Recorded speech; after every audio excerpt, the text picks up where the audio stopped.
हो, जहाँ अच्छे लोगों की बैठकी चले, जहाँ अच्छी अच्छी बातें हो। तो जहाँ महादेव और साहब दीदी की बात चलेगी उससे अच्छा तो कुछ होगा ही नहीं। जहाँ महादेव की बात हो और साहब दीदी की बात हो उससे बढ़िया कुछ हो सकता है क्या? कुछ भी नहीं। धरती का सब सुख यही है, आसमान का भी सब सुख यही है। तो बातें हैं इस बात पर कि साहब और दीदी माँ हमको और आपको समझा क्या रहे हैं। देखिए ये संगोष्ठी है, यहाँ हम सभी ज्यादातर जो लोग हैं, लगभग जितने लोग हैं, मतलब 4-5 हजार लोग हैं, सभी के जहन में ये है कि शिव मेरे गुरु हैं, भगवान शिव हमारे आपके गुरु हैं। ये साहब और दीदी माँ ने बताया है। साहब कौन है ये बताने की आवश्यकता नहीं है, दीदी माँ कौन है ये बताने की आवश्यकता नहीं है। साहब और दीदी वही है जिनको शिव ने स्वयं खोजा। हो साहब जब महादेव को गुरु बनाए 74 में, आप लोगों को मालूम होगा, आप लोगों ने सुना होगा, आप लोगों ने पढ़ा होगा, उनके पास कुछ भी नहीं था।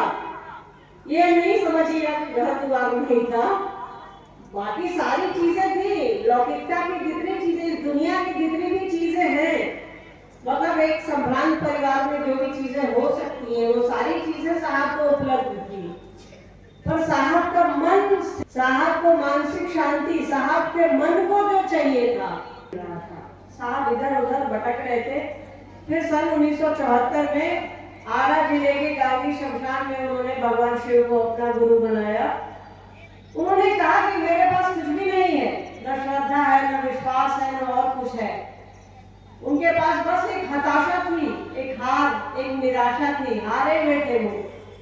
तो उन्होंने शिव को अपना गुरु बनाया कि शिव को ही, गुरु को ही सब कुछ कहा गया है। गुरु ही ब्रह्मा है, गुरु ही विष्णु है, गुरु ही महेश है, गुरु ही परमात्मा है, पर ब्रह्म है।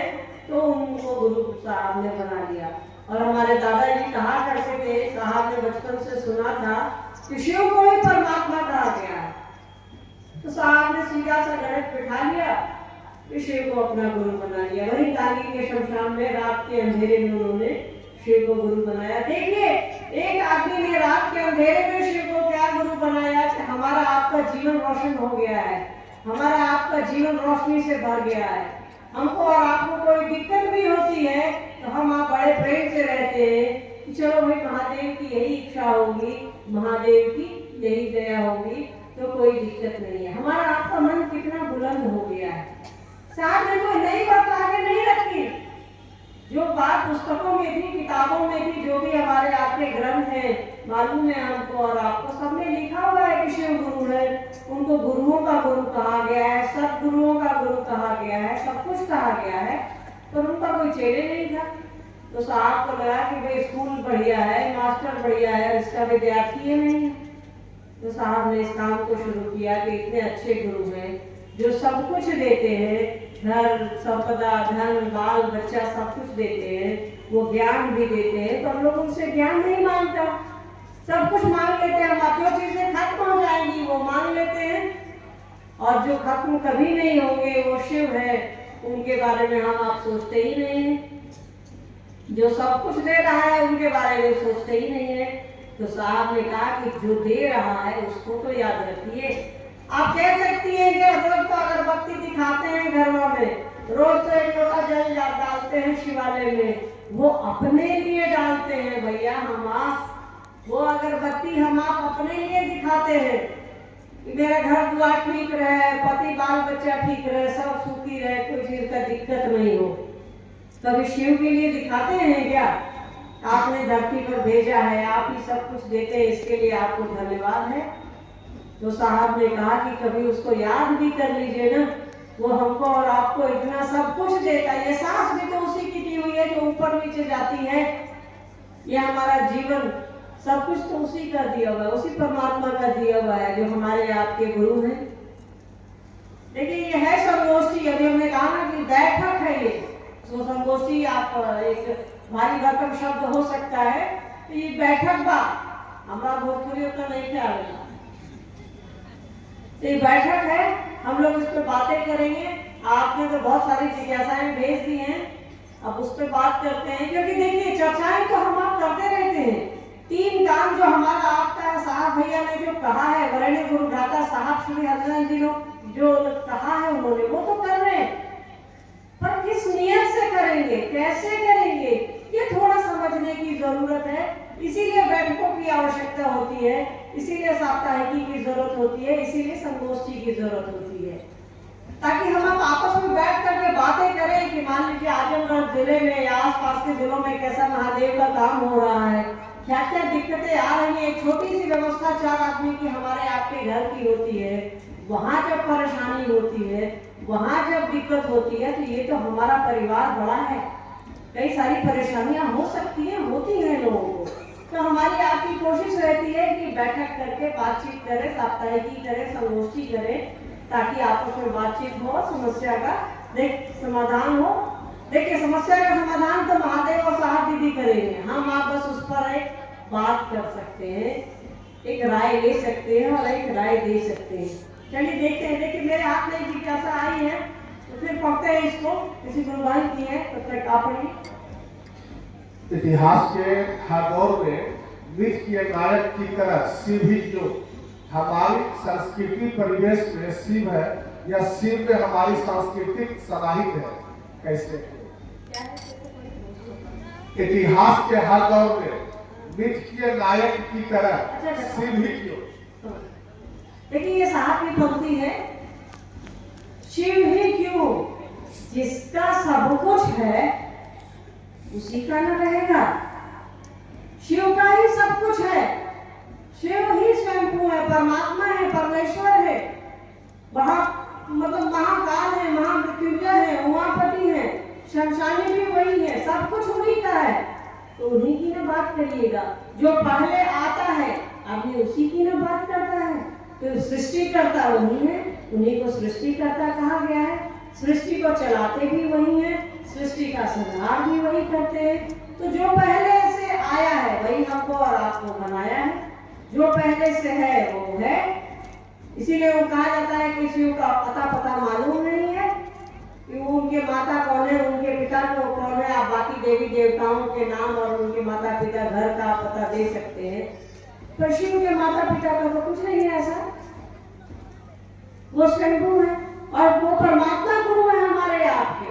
वो जब से ये सृष्टि बनी है, जब से ये दुनिया बनी है, तब से वो हमारे आपके साथ है। हम आप चले जाएंगे, ये दुनिया भी खत्म हो जाएगी, उनकी इच्छा से आई है, उनकी इच्छा से जाएगी, उन्हीं में समाहित हो जाएगी, निकली भी तो उन्हीं से है।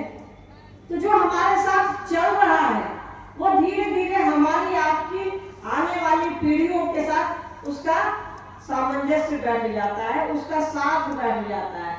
तो उसको छोड़ना बहुत ही मुश्किल है, और छोड़ा तो बुरी चीजों को जाता है ना। जो अच्छी है, जो सत्य है, जो सब कुछ है, सत्यम शिवम सुंदरम है, उसको क्या हम आप छोड़ेंगे? वो हमारे साथ है। हम आप चले जाएंगे पर वो रहेगा। इसीलिए शिव को कहा गया है कि हमारी सांस्कृतिक धरोहर है।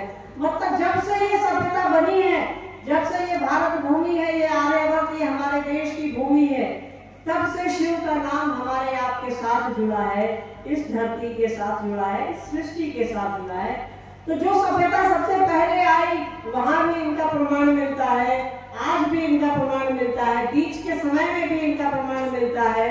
आप उत्तर में जाइए तो आपको शिव के रूप में जो शिवलिंग दिख जाएगा, तस्वीरों में जो ईश्वर दिखते हैं, जो महादेव दिखते हैं, उनकी मूर्ति दिख जाएगी। आप दक्षिण भारत में जाइए, वहां भी किसी न किसी रूप में शिव दिख जाएंगे। आप पूरब में जाइए, पश्चिम में जाइए, कहीं भी जाइए शिव आपको दिख जाएंगे। शिव ही एकमात्र ऐसे देवता हैं, ऐसे भगवान हैं, ऐसे महेश्वर, ऐसे महादेव हैं, जिनकी पूजा उत्तर से दक्षिण, पूरब से पश्चिम, मध्य, जहां भी आपको उठाना है आप देख सकते हैं। आप गुजरात जाएंगे तो वहाँ विठल स्वामी और चाचा की पूजा होती है। आप राजस्थान जाएंगे तो वहाँ किसी और की, कहीं कृष्ण को देखेंगे। कि आप उत्तर प्रदेश में हैं तो आप यहाँ शिव को देखेंगे, राम को देखेंगे, कृष्ण को देखेंगे, सबको सब जगह देखिएगा। शिव ऐसे हैं जो आपको हर जगह दिख जाते हैं। उनकी पूजा अर्चना सनातन काल से होती आई है, कहीं भी जाइए वो आपको दिख जाएंगे। इसीलिए उनकी व्यापकता है। इसीलिए साहब ने कहा है कि वो हमारी सांस्कृतिक धरोहर है। वो एक पीढ़ी से दूसरी पीढ़ी, दूसरी पीढ़ी से तीसरी, तीसरी से चौथी, एक दूसरे से समाहित होते आ रहे हैं, मिलते आ रहे हैं। शिव भाव के शिखर की तलहटी में संपूर्ण संकीर्णताएं स्वयं योगी हो जाती है। कैसे? सात की पंक्ति है, शिव भाव के शिखर की तलहटी में समस्त संकीर्णताएं समाप्त हो जाती है। जैसे मान लीजिए आपका घर होगा 2 मंजिला, 2 तला घर समझती है ना, सबसे ऊपर जाएंगे तो छत है, उसके नीचे छत के नीचे तो सीढ़ी घर होता है, समझती है ना। सब घर में होता है, हम लोगों के यहाँ भी है, आपके यहाँ भी होगा। छत से नीचे रहता है, छत से नीचे, छत ऐसे रहती है ना, ऐसे सबसे ऊपर, टॉप पे एकदम सबसे ऊपर, इसका सबसे ऊपर।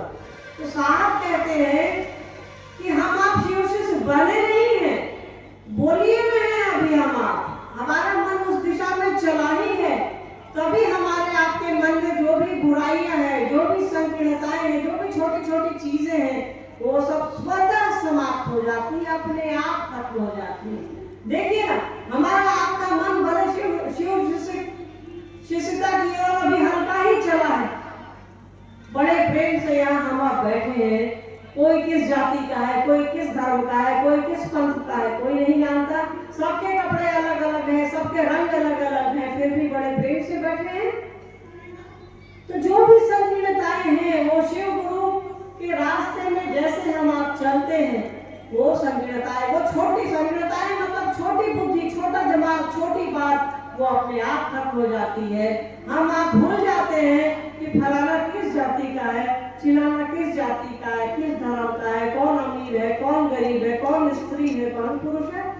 अपने भाई बहन को हम आप नहीं पहचानते हैं, जो एक ही माँ बाप से पैदा लिए हैं। तो गुरु भाई गुरु बहन को दिख जाता है कंगन पहने हुए, तो हम आप हाथ जोड़ लेते हैं और खुश हो जाते हैं। हो जाते हैं कि नहीं हो जाते? इसलिए साहब ने कहा कि समझ शिव भाव के शिखर की तलहटी, मतलब हम लोग सबसे ऊपर पहुंचे नहीं है, शिव से हुए नहीं है, खाली बोलिए में है, बस चलिए रहे हैं। वहीं पर हमारे आपके मन में जो भी बुराइयां हैं, जो भी छोटी बात है, जो भी छोटी बुद्धि है, जो हमको और आपको छोटा करती है, वो अपने आप खत्म हो जाती है। भगवान शिव की शिष्यता ही एक ऐसी है जो हमको और आपको जीने की कला सिखला रही है।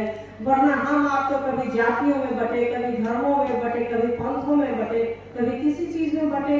शिव शिष्यता ही एकमात्र ऐसी चीज है। साहब इस धरती पर आए और हमें और आपने, उन्होंने शिव को बांटा है, तभी हम आप इतने बड़े प्रेम से बैठे हैं और बहुत अच्छे से बैठे हैं। शिव का शिष्य बनना और शिव का शिष्य हो जाना दोनों एक ही है कि अलग है? अलग है तो क्या अंतर है? देखिए, शिव का शिष्य बनना और शिव का शिष्य हो जाना, अब आप शिव शिष्य बने, कोई आपको और हमको समझा दिया गया, भाई सुनिए ना, भगवान शिव को अपना गुरु बना लीजिए ना, महादेव को अपना गुरु बना लीजिए ना। हम अपने ठीक है चलिए, तो बेचारा कहेगा कि 3 गो सूत्र है कि शिव को अपना समझिए, हे शिव आप मेरे गुरु हैं, मैं आपका शिष्य हूँ, मुझे शिष्य पर दया कर दीजिए। दूसरा है कि यही बात आप दूसरों को समझाइएगा।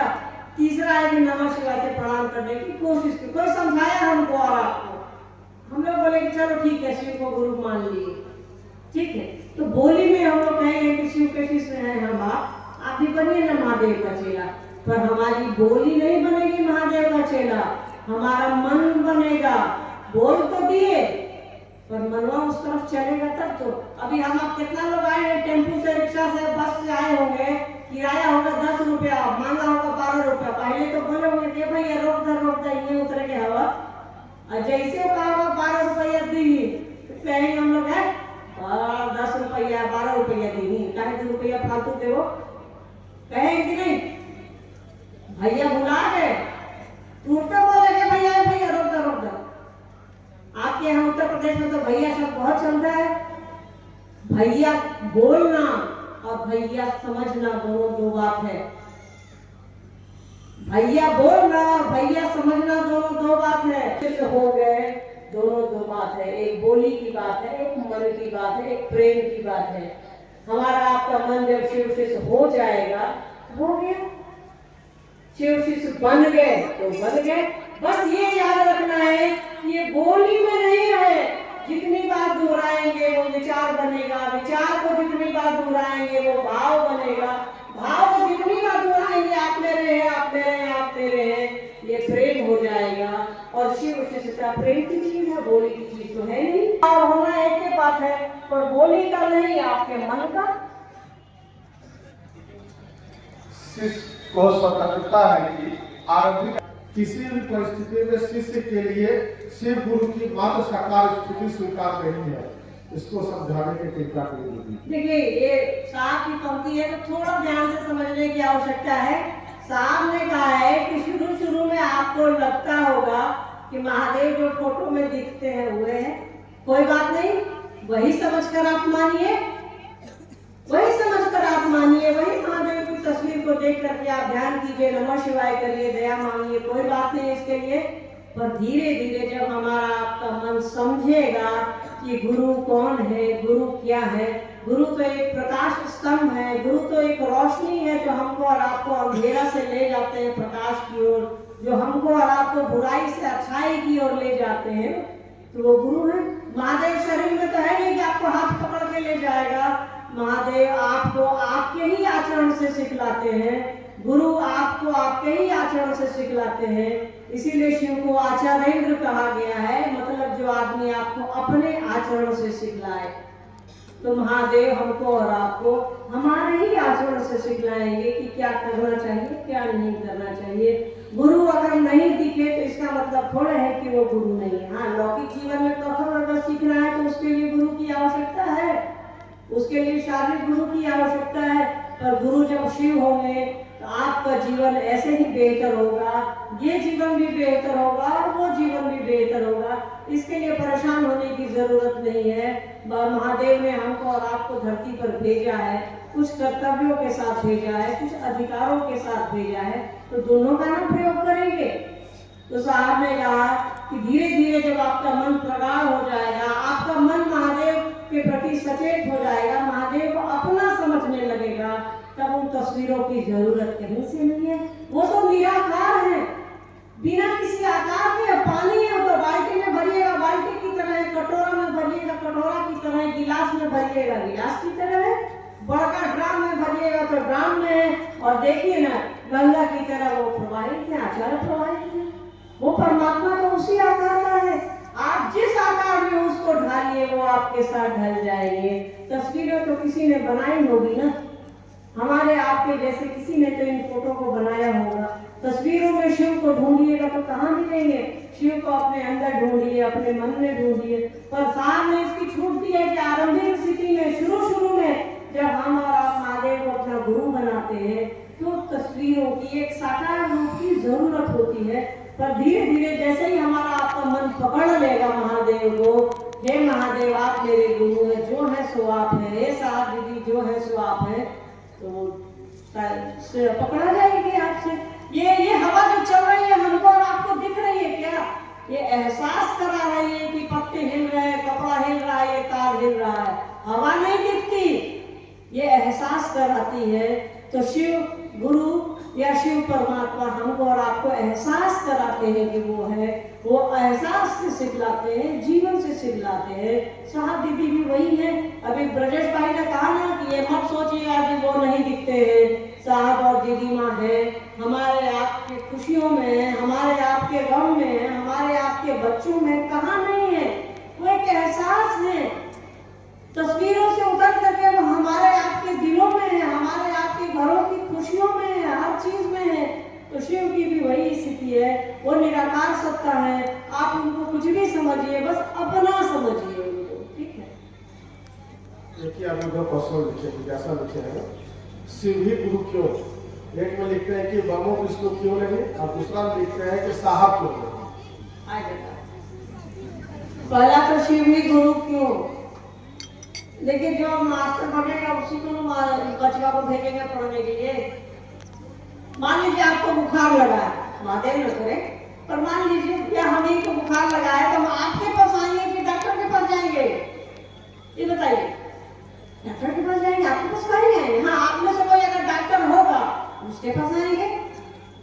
इंसान इतना बड़ा बेवकूफ चीज नहीं है, परमात्मा ने उसे बुद्धि दी है, सबसे ऊपर हमारे आपके पास दिमाग है। किसी भी जानवर को अगर आप सीधा खड़ा कीजिएगा ना, चाहे इंसान हो या कोई जानवर हो, तो हमारा आपका जो मनुष्य योनि है सबसे ऊपर माथा आता है। जो जानवर होता है उसका मुंह आता है। आप जानवर को लंबा कीजिए, देखिए उसकी गर्दन सीधी हो जाएगी, मुंह सामने हो जाएगा। तो वो परमात्मा, वो शिव हमको और आपको बुद्धि दिया है सबसे पहले, सबसे ऊपर। इतना बेवकूफ नहीं है हम आप। इसीलिए कहा गया है कि मनुष्य बुद्धिजीवी पशु है, मननशील पशु है। मतलब मनन मतलब सोचने समझने की शक्ति। इसीलिए हमको और आपको कहा जाता है कि परमात्मा की सर्वश्रेष्ठ कृति है हम आप। सबसे सुंदर चीज महादेव ने जो बनाई है वो इंसान को बनाई है। इसीलिए उन्होंने इंसान को ही, मनुष्य को ही अधिकार दिया, शिव होने की पात्रता दी, शिव होने का अधिकार दिया। तो जो आपके पास, अब हमको किसानी सीखनी है तो जो किसान भाई के मुनि के पास न जाएंगे, तो जो गुरु है उसी के पास अपने बच्चों को भेजिएगा। आप अपने बच्चा को पढ़ने के लिए मंदिर भेजिएगा, डॉक्टर के यहाँ भेजिएगा कि स्कूल भेजिएगा? बताइए तो ईमानदारी से, स्कूल में भेजिएगा। सीधा सा उत्तर, जो गुरु का कार्य करेगा वही गुरु है, वही बच्चे को शिक्षा देगा। हम भी बहुत पढ़े लिखे हैं, पर अपनी बेटी को पढ़ने के लिए स्कूल भेजते हैं। कोई मास्टर है, हर घरों में एक एक मास्टर हो गए हैं, वो भी अपने बच्चे को पढ़ने के लिए स्कूल भेजते हैं। काहे नहीं अपने से 10वीं का डिग्री दे देते हैं? उत्तर प्रदेश बोर्ड 10वीं बोर्ड का डिग्री काहे नहीं दे देते हैं? बिहार 10वीं बोर्ड और 12वीं बोर्ड का डिग्री काहे नहीं दे देते हैं हम आप? उसकी एक व्यवस्था है। जो पढ़ाएगा वही शिक्षक है, और जो पढ़ेगा वही चेला है, वही शिष्य है। रही बात ब्रह्मा विष्णु की, तो भाई वही तो हमने कहा ना कि जो गुरु है वही ना गुरु पढ़ाएगा, और जो डॉक्टर है वही ना इलाज करेगा। हम तो इलाज करेंगे तो आपको बुखार लगेगा, हम खांसी का दवाई दे देंगे, खांसी लगेगी तो उल्टी का दवाई दे देंगे और खांसी बढ़ जाएगा। तो जो जिस काम को करेगा वही करेगा, हम नहीं कर सकते। रही बात साहब को गुरु बनाने के लिए, तो साहब ने कहा है कि हमको गुरु बनाइए, साहब ने कहा है कि शिव को गुरु बनाइए, तो साहब जो कहते हैं वो करिए। महादेव ने साहब को कहा कि तुम जो करते हो वो दूसरों को करने को कहो। साहब देखिए एक थे, वो परमात्मा एक से अनेक होगा, एक को हम बहुत से हम। उसने इच्छा की एक मैं हूँ अनेक हो जाऊं, ये सृष्टि श्रेष्ठ हो गई, हम आप बन गए। वैसे ही उस शिव ने साहब को कहा कि तुम जो करते हो दूसरों को करने को कहो। तो साहब ने हमको और आपको कहा, साहब अपने पास भी तो रख सकते थे, दीदी माँ अपने पास भी तो रख सकती थी इसको, पर उन्होंने शिव होने का अधिकारी सबको माना, चाहे वो किसी धर्म, किसी जाति, किसी संप्रदाय, किसी लिंग के हो, किसी रंग के हो, कोई फर्क नहीं पड़ता। तो साहब भैया हमारे आपके लिए क्या है ये व्यक्तिगत हो सकता है, दीदी माँ हमारे आपके लिए क्या है ये व्यक्तिगत हो सकता है। उन्होंने जो कहा है वो करिए। सब साहब और दीदी हमारे सब कुछ है, तो जो सब कुछ है उसका आदेश मानिएगा ना। उनका आदेश क्या है? 3 सूत्र करो, शिव के रास्ते पर चलो, मैं हूँ तुम्हें उस ओर ले जाने के लिए। वो कह रहे हैं आओ चले शिव की ओर, तो उनका कहा करते रहिए। हमें हो न सके उस कर का अंदाजा, वो तो आसमान है फिर भी सिर्फ झुकाए बैठे हैं। और दूसरा है ले चलो मुझे बुलावा देकर, साहब जी की चलो मेरा प्रणाम, इस जिज्ञासा पर भी श्रद्धा दीजिए। इतना बड़ा जिज्ञासा आप लोग कर रहे हैं कि डरिए जाइए, हम आगे से नहीं आएंगे।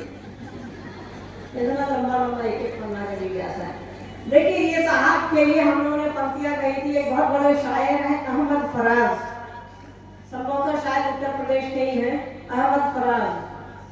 उन्होंने कहा था कि हमें ही हो न सका उसके कद का अंदाजा, हमें ही हो न सका उसके कद का अंदाजा, वो आसमां है और सर झुकाए बैठे हैं।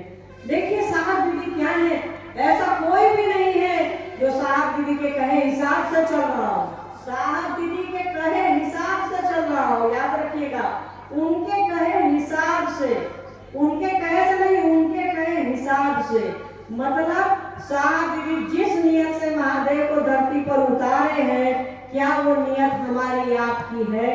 तभी साहब दीदी के कहे हिसाब से हम अब चलेंगे। तो साहब दीदी के कहे हिसाब से जो भी चल रहा है, उसके जीवन में अगर परेशानियां भी है ना, तो वो मस्त है। एक साहब बच्चा से एक साहब हम लोग को कहते थे, फिक्र नॉट मिजाज आप मतलब फिक्र नहीं करना है, मिजाज आप रखिए, महादेव है सब देखने के लिए। तो साहब दीदी माँ है सब देखने के लिए, हमारे आपके कष्टों को हरने के लिए वही देते हैं हमको और आपको। उस परमात्मा को फुर्सत है हमारा आपको सुनने के लिए। तो जब हम आप साहब दीदी का काम करेंगे तो हमारी परेशानियों को कौन उठाएगा? साहब दीदी नहीं उठाएंगे। भाई हम जिस स्कूल का काम कर रहे हैं, जिस स्कूल का बस चला रहे हैं, तो बस में कुछ खराबी होगा या हमको कोई दिक्कत होगा तो छुट्टी मांगने हम किसी दूसरे से जाएंगे? साहब दीदी से मांगेंगे? काम तो उनका कर रहे हैं, किसी और का काम तो कर नहीं रहे हैं। तो साहब और दीदी माँ है हमारी आपके परेशानियों को झेलने के लिए और देखने के लिए। तो याद रखिएगा, लाखों लोग ऐसे हैं जिनको जीवन साहब ने दिया है, जिनको जीवन दीदी माँ ने दिया है। किसी को बेटा दिया है, किसी को बेटी दी है, जो मांगा है उन्होंने दिया है। बस हम आप जुड़े तो सही। बिजली तो हर जगह है, अपने घर में बल्ब लगाइएगा तब ना रोशनी आएगी। एक बार जुड़ करके तो देखिए उनसे, वो जैसा कह रहे हैं करके तो देखिए। भगवान शिव हमारे गुरु कैसे होंगे?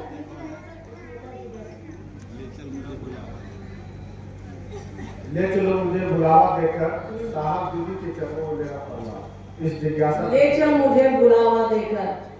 तो आप ये एक बहुत फेमस एक गीत की भी लाइन है, ले चल मुझे बुलावा देकर। तो साहब है ना, आपको कह रहे हैं ना कि आओ चले शिव की ओर।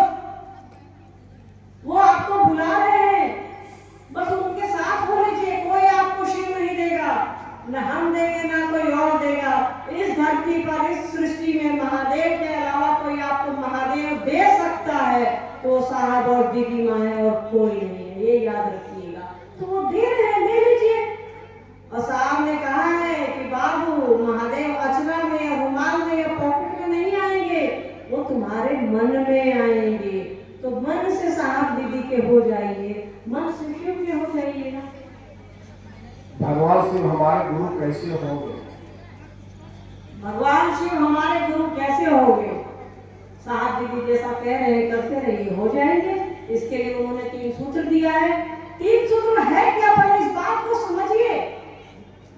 3 सूत्र हमको और आपको उस शिव के रास्ते पर लाता है। 3 सूत्र हमारी आपकी मंजिल नहीं है, हमारी आपकी मंजिल है शिव। कल रात हम लोग बात कर रहे थे, साहब ने लिखा है ना, हे शिव आप मेरे गुरु हैं, हे शिव आप मेरे गुरु हैं। तो साहब ने तो शुरू में ही आपकी मंजिल तय कर दी है, मंजिल आपकी शिव है, रास्ता बता रहे हैं साहब। हे शिव आप मेरे गुरु हैं, मैं आपका शिष्य हूँ, मुझे शिष्य पर दया कर दीजिए। दूसरा है, लोगों को कहिए, कहना भी अपने ही फायदे के लिए है कि हमारा आपका मन समझेगा। तीसरा है, नमः शिवाय से प्रणाम करने की कोशिश करिए। सबसे बड़ी बात, जो बोला है ये 3 सूत्र, उसके प्रति ईमानदार रहिए। जिसने 3 सूत्र दिया है उसके प्रति तो ईमानदार हो जाइए, सब कुछ सही हो जाएगा, हम आप शिष्य बन जाएंगे। साहब को शिव को गुरु बनाने के पहले किताबें कहती हैं कि शायद 112 या 122 लोगों की सूची है कि वो शिव के शिष्य है। किसी ने तरीका नहीं बताया, किसी ने रास्ता नहीं बताया कि शगुन मैरिज हॉल में आप कैसे आएंगे। किसी ने रास्ता आपको बताया होगा तो आपको पूछने की आवश्यकता नहीं होती। किसी ने आपको समझाया होगा कि आजमगढ़ पहुंचिएगा, वहां से वहां जाइएगा, वहां से देखिएगा बड़ा सा हॉल है, बड़ा सा बोर्ड लगा है। तो किसी ने हमको और आपको समझाया है। तो हमको और आपको समझाने वाला है धरती पर, साहब और दीदी हैं। वो जैसा कह रहे हैं कहिए। उन्होंने कहा है कि शिव शिष्य बनो और शिव शिष्य बनाओ। उनका काम है बनाना और बनाना। ये साहब के प्रति हम आप समर्पित रहे ना, दीदी माँ के प्रति समर्पित रहिए। सारा खेला समर्पण का है। साहब शिव के सामने खड़े हो गए, उन्होंने कहा कि मैं जानता हूं कि आप मुझे नहीं सिखाएंगे, फिर भी मैं कहीं नहीं जाऊंगा। साहब का खड़ा होना महादेव के सामने, साहब के मन का स्थिर होना महादेव के सामने, साहब को शिष्य बना दिया। तो वैसे ही हम आप स्थिर हो जाएं साहब दीदी के सामने कि सरकार हम हैं, आपको जो मन करे बना दीजिए। आप महादेव का चेला बनाइए कि क्या बनाइए हम नहीं जानते हैं। बस मन को समर्पित कर दीजिए साहब दीदी के पास शिव शिष्य। मुझे लगता है कि आप शिव शिष्य बन जाएंगे। धरती की कोई ताकत, आसमान की कोई ताकत हमको और आपको शिव शिष्य बनने से नहीं रोक सकती है, अगर साहब और दीदी की इच्छा हो गई तो। मानसिक भाव प्रणाम किस प्रकार करना चाहिए, कैसे करना चाहिए? भाव प्रणाम और मन से। देखिए, भाव प्रणाम ना, इस शब्द में भाव है, तो भाव क्या है? किसी के अपने होने का एहसास। तो शिव आपके अपने हो जाएंगे, ये एहसास करना जरूरी है ना। तो इसके लिए साहब ने कहा कि अभ्यास करिए कि शिव आप मेरे गुरु हैं, आप मेरे हैं। नमः शिवाय की प्रक्रिया भी वही है। नमः शिवाय मतलब शिव को प्रणाम। संस्कृत में है नमः शिवाय, उसको हिंदी में करेंगे तो शिव को प्रणाम है। तो जब खाली आप चमड़े की जुबान से बोलिए कि नमः शिवाय नमः शिवाय नमः शिवाय शिव को प्रणाम, उससे क्या हो जाएगा? जब तक आप सोचेंगे नहीं, जब तक आप समझेंगे नहीं, जब तक आप अपना नहीं समझेंगे, तब तक कोई फायदा नहीं। यही है भाव प्रणाम कि आप ऐसा भाव लीजिए कि वो मेरे हैं, हम उनको, मेरा मन उनके सामने झुक रहा है, हम उनको प्रणाम कर रहे हैं। राष्ट्रगान से आपत्ति नहीं है। साहब श्री के द्वारा अनगिनत संगोष्ठियां की गई, परंतु राष्ट्रगान नहीं। इसे समझाने की कृपा कीजिए। जिनकी भी जिज्ञासा है गलत है। साहब ने जितनी भी संगोष्ठियां की है, जागरण भजन के बाद राष्ट्रगान हुआ है, जिनकी भी जिज्ञासा है वो गलत है। साहब ने जितनी भी संगोष्ठियां करी हैं, इधर के वर्षों में 8-9 वर्षों में पहले तो संगोष्ठियां कम होती थी। आप अगर अग्रसेन भवन गए हैं, आप अगर रांची की कोई भी संगोष्ठी किए हैं तो आपको याद होगा। अगर नहीं याद है तो आप मुख्यालय जाते आते होंगे, वहां से आप वीडियो मांगिए संगोष्ठियों का, आपको मिल जाएगा। और याद रखिए, साहब ने कहा है कि राष्ट्र सर्वोपरि है। शिव के शिष्य हैं हम, आप, हमारा आपका राष्ट्र सर्वोपरि होना चाहिए। हाँ, ये भी सत्य है कि कोई अगर राष्ट्र काम नहीं कर रहा है तो क्या वो देश प्रेमी नहीं है? बिल्कुल आपकी बात सही है, ऐसा नहीं कहा जा सकता है, पर अगर गाही लीजिएगा तो उसमें कोई बुराई नहीं है। साहब ने कभी ऐसा नहीं कहा है, तो अपनी जानकारी को दुरुस्त कर लीजिए। साहब की जितनी भी संगोष्ठियां हैं, मुझे लगता है इन 10 वर्षों में जो हम लोगों को याद, क्या 10 साल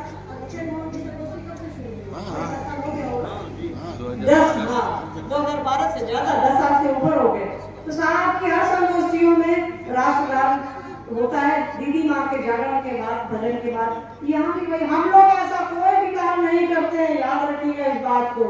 हम लोग ऐसा कोई भी काम नहीं करते हैं जो साहब की मंशा के इतर हो, जो साहब की चाहत से अलग हो।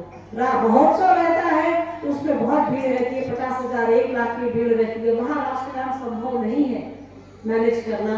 तो संगोष्ठियों में हम लोग कोशिश करते हैं, साहब का ही है कि राष्ट्रगान होना चाहिए। तो साहब ने हमेशा कहा है कि राष्ट्र सर्वोपरि है। शिव के शिष्यों के लिए ये प्रकृति सर्वोपरि है, ये देश सर्वोपरि है, तो कोई दिक्कत नहीं। हाँ, आपका मन नहीं है तो बैठे रह जाते, क्या उठ के गा दिए। शिव शिष्य संगोष्ठी महोत्सव बैठक क्या है, इसका समाधान करें। बहुत अच्छी जिज्ञासा, बहुत बढ़िया। शिव शिष्य महोत्सव संगोष्ठी बैठक क्या है? देखिए, जहाँ हम लोग आपस में बैठ करके बात कर रहे हो बैठक है। साप्ताहिकी में 5, 10, 20, 30 लोग मिल जाते हैं, वो साप्ताहिकी है। जो हफ्ते में 1 दिन होती है, 15 दिन में भी लोग करते हैं, 1 महीने में भी 1 बार में, जिसको जैसी सुविधा हुई साहब ने वैसा कर ले। जहाँ हम आप बैठ करके बात कर सके। अभी देखिए, यहाँ आधे घंटे से हम आप बात कर रहे हैं कि नहीं कर रहे हैं? आपकी जिज्ञासाओं का उत्तर हम लोग दे रहे हैं। महोत्सव को समझिए, महोत्सव में भीड़ बहुत ज्यादा होती है, तो वहाँ संभव नहीं होता है सबकी जिज्ञासाओं को उठाना। इतनी भीड़ होती है कि उसको मैनेज करना भी महादेव की दया और साहब की दिमाग के आशीर्वाद से ही संभव है। तो यही फर्क है महोत्सव में, संगोष्ठियों। आपस में बातचीत करने का ये तरीका है, और अगर ज्यादा लोग रहेंगे तो बातचीत कैसे संभव हो पाएगी? नहीं हो पाएगी। जो भी हो, संगोष्ठी हो, बैठक हो, साप्ताहिकी हो, महोत्सव हो, वहां सिर्फ और सिर्फ महादेव और साहब दीदी की बात होगी, तभी वो महोत्सव, तभी वो संगोष्ठी, तभी वो बैठक, तभी वो साप्ताहिकी सार्थक होगी। उसका आप पर और हमारे जीवन पर अच्छा प्रभाव पड़ेगा अगर हम अब वहाँ शिव को रखें, साहब दीदी को रखें। बाकी सब ऐसे ही है। साहब दीदी की पुस्तकों को पढ़े हम आप, तभी उसका फायदा है। तो संगोष्ठियों में तो संभव नहीं हो पाता है, तो साप्ताहिकी में हम आप पुस्तक पढ़ते हैं। साहब ने कहा है सभी साप्ताहिकी पर ये किताब पढ़ी जानी चाहिए। मेरे को वाराणसी से लिखे हैं, जब किसी गुरु भैया बहन का मन कमजोर होता है, जिसे लोग कहते हैं कि उसके शरीर पर प्रेत है, तो ऐसे गुरु भाई बहन से बात करनी चाहिए कि नहीं? प्रेत त्रिसूत्र भी बताने नहीं देता है, तो ऐसे में गुरु भाई बहन से बात करके त्रिसूत्र बताने के लिए प्रेरित करना चाहिए कि नहीं? अगर हम ऐसा गुरु भाई गुरु बहन से बात नहीं करेंगे तो उसका मन कैसे मजबूत होगा? सही बात है। और रही बात भूत प्रेत, अरे यार आज के इस दौर में कहाँ ये सब चक्करों में फंसे हैं। साहब ने कभी भी इसको बढ़ावा नहीं दिया है। साहब ने कहा है कि अगर आपको ऐसा कुछ लगता है तो महादेव पे छोड़िए। फिर भी साहब ने कहा कि अगर आपको कुछ लगता है तो डॉक्टर को दिखलाइए, डॉक्टर देखेगा, और महादेव पर भरोसा रखिए। भूत प्रेत जादू टोना कुछ नहीं है यार। वो भी आज के इस दौर में हमारे देश का संविधान इस बात को खारिज करता है, हमारे साहब और दीदी माँ इस बात को खारिज करते हैं, तो कायदे से हमको और आपको भी इस बात को न करना चाहिए। जहाँ तक 3 सूत्रों की बात है, तो 3 सूत्र तो हम आप पेड़ पौधों को बता सकते हैं, इंसान को बताना तो ऐसे ही आसान है। साहब ने कहा है कि मैं जर्रे जर्रे से महादेव का काम ले सकता हूँ, मैं पेड़ पौधों गधों से जानवरों से महादेव का काम ले सकता हूँ। हम आप तो इंसान है, तो 3 सूत्र बताने में क्या दिक्कत? बताइए, जरूर बताइए। हाँ, आपको नहीं चाह रहा है सुनना तो बिल्कुल नहीं बताइए। आप साहब ने कहा है कि भाई आप देखिए, साहब ने एक चीज कहा है कि शिव चर्चा, शिव गुरु चर्चा बुद्धि की चीज है, शिव से चर्चा दिल का मामला है। भाई अब शमशान घाट जाकर के तो चर्चा नहीं करेंगे ना हम आप, अस्पताल में जाकर के तो नहीं ना करेंगे, किसी के घर में किसी की मौत हो गई है तो वहां तो नहीं ना करेंगे, कहीं कोई परेशान है वो नहीं सुनना चाह रहा तो नहीं ना करेंगे। इसीलिए साहब ने कहा कि शिव गुरु चर्चा बुद्धि की चीज है कि आप कहाँ करेंगे, कैसे करेंगे। और रेलवे के रास्ता पर, रेलवे ट्रैक पर, रेलवे लाइन पर बैठ करके शिव चर्चा नहीं ना होगा। ट्रेन आएगी, सब निकल लेंगे हम लोग, और रोड पे खड़े होकर थोड़े होगी, कहीं किनारे में होगी, कहीं उसके लिए जगह देखी जाती है। ठीक है, और ये सब यार आज के दौर में तो हमसे पूछिएगा तो हम हमारी समझ में नहीं आता है। ये सब फालतू की चीजें हैं, महादेव पर छोड़िए और डॉक्टर को दिखाइए। ठीक है, मेरा सारा जिज्ञासा आया है कि लोग चर्चा में भजन कीर्तन गाते हैं, डांस भी करते हैं, पैसा भी लेते हैं, ये क्या सही है क्या गलत है? इसको देखिए, शिव चर्चाओं में भजन कीर्तन डांस पैसा, पहले तो पैसे पर आता है यार, आजकल बहुत पैसा होता है।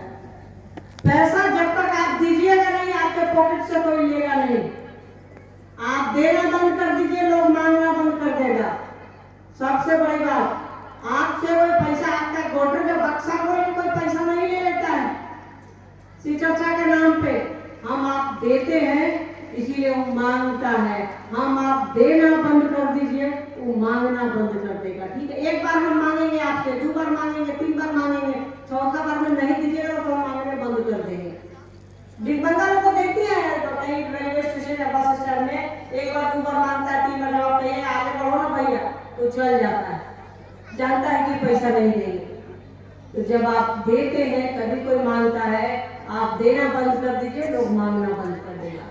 रही बात भजन कीर्तन की, कुछ चीजें व्यवस्था जनित है। भजन कीर्तन तो हम लोग हजारों साल से करते ही आ रहे हैं। फायदा बताइए, भजन कीर्तन करते करते तो हम आप जाति में बटे थे, धर्म में बटे थे, सब कुछ में बटे थे। भगवान शिव की शिष्यता ही एकमात्र विधा है जो इंसान को इंसान से जोड़ती है, जो इंसान को इंसान से अलग नहीं करती है, इंसान को इंसान से जोड़ती है फेविकोल की तरह। ठीक है, तो भगवान शिव की शिष्यता अपनाइए, साहब को अपनाइए, और नाच उचिए। आप जो देख, अब यहाँ मान लीजिए हम लोग डीजे बजा दें और आप लोग सब चले जाइए तो कैसे बजाएंगे? तो जो नाच रहा है आप देखना बंद कर दीजिए, उठ के चल दीजिए, महादेव दीदी माँ को प्रणाम कीजिए, उठ के चल दीजिए, ड्रामा देखिए। दर्शक रहेगा तभी ना सिनेमा बनेगा। जब दर्शक नहीं है तो डीजे कौन जीता? जब दर्शक देखने वाला ही नहीं है तो नाच कौन जीता? बताइए।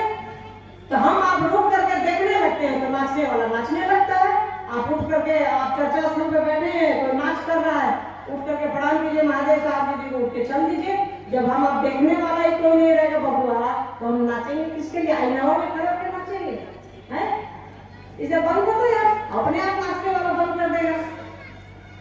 देखिए एक जिज्ञासा मेरे पास है, किसकी है मालूम नहीं है। मैं नाम अब क्या कहूँ, बेलसा जिला आजमगढ़, यह कहना कि मेरा बेटा राजेश धर्म।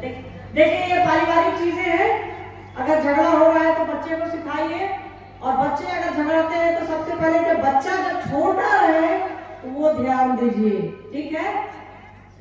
बच्चे ईश्वर की देन है, चाहे वो बेटा हो या बेटी हो, तो उसकी परवरिश पर ध्यान दीजिए। हम लोगों को लगता है कह रहे थे बेटा धन है, घी का लड्डू टेढ़ो बना, वही टेढ़ा लड्डू जब जवान होने पे मारता है तो बहुत चोट लगती है, तो उसको ध्यान रखिए थोड़ा, ठीक है।